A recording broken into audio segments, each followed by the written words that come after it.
E allora siamo qui a San Rocco, siamo all'inizio, all'apertura della sagra annuale di San Rocco, che è non soltanto il santo patrono del paese di Possagno, ma è il luogo dell'anima.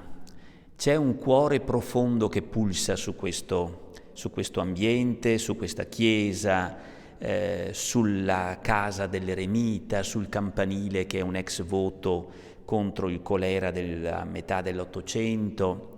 Abbiamo inaugurato stasera una mostra collettiva di artisti possagnesi, 8 artisti possagnesi che hanno presentato sculture, dipinti, grafica, tutti relativi al sito di San Rocco, perché, ripeto, rimane nell'anima questo sito.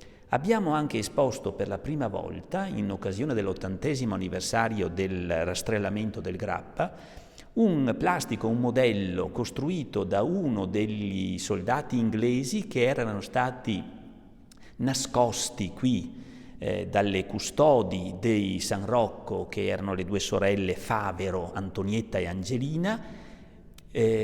Questi inglesi alleati tenevano i contatti fra gli alleati che salivano dal sud al nord Italia con i partigiani della brigata Italia Libera del Monte Archeson. Hanno lasciato alle 2 sorelle che li hanno ospitati e nascosti, hanno lasciato questo modellino, ed è per noi l'inizio di una serie di celebrazioni sull'80° del rastrellamento del Grappa.